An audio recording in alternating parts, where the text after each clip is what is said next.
समादरणीय धार्मिक सज्जन वृंद, वो एक है और उस आकाश को अखंड एक रस भी समझना चाहिए।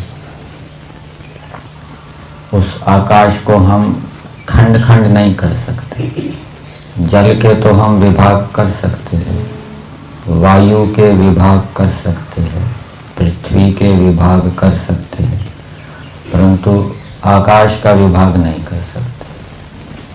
आकाश अवयवी होने पर भी हम उसका विभाग नहीं कर सकते, परंतु ईश्वर अवयवों से रहित है। इस कारण से ईश्वर भी अखंड है, एक रस है।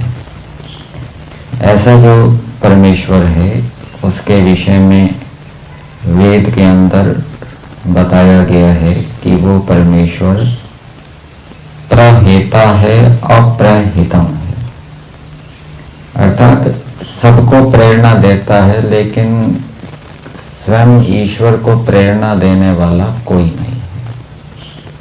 सबको प्रेरित करता है। जड़ पदार्थों को भी परमेश्वर प्रेरित करता है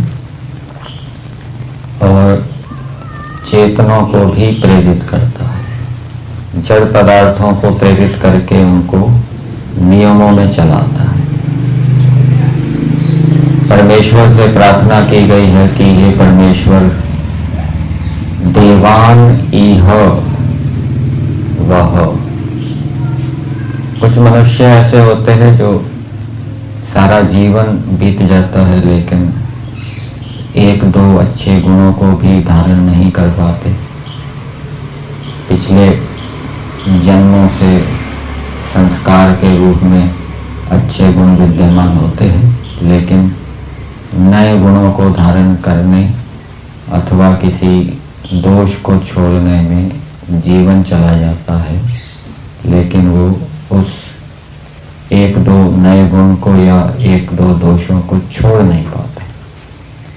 लेकिन वेद में क्या प्रार्थना की गई है कि यह इसी जन्म में हम देवान वह, आप अच्छे अच्छे दिव्य गुणों को, दिव्य शक्तियों को प्राप्त कराइए और इसी जन्म में मनुष्य सब शुभ गुणों से युक्त हो सकता है। और उसका साधन बताया है महाभारत के अंदर विदुर नीति में।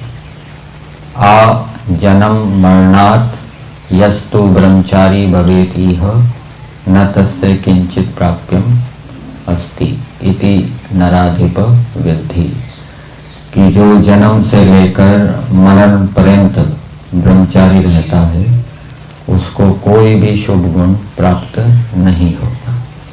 इसके अतिरिक्त ब्रह्मचारी में वो अहिंसा, सत्य आदि का भी पालन करेगा तो वो शीघ्रता से अच्छे अच्छे गुणों को धारण करके देव बन जाता है, दिव्य गुणों से युक्त हो जाता है। ये ईश्वर की उपासना, ईश्वर की आज्ञा पालन करने से होता है, ईश्वर की सहायता से होता है।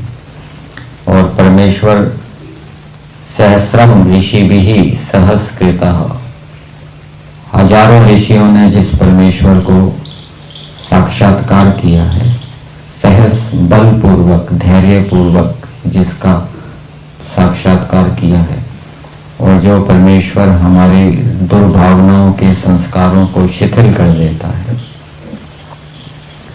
उस परमेश्वर की आज्ञा का पालन करके ही हम जीवन के अंदर स्थायी सुख को प्राप्त कर सकते हैं। ईश्वर की आज्ञा का पालन करके ही हम शीघ्र सुखी हो सकते हैं, शीघ्र दिव्य गुणों से युक्त हो सकते हैं, ईश्वर की प्रेरणाओं को प्राप्त कर सकते हैं।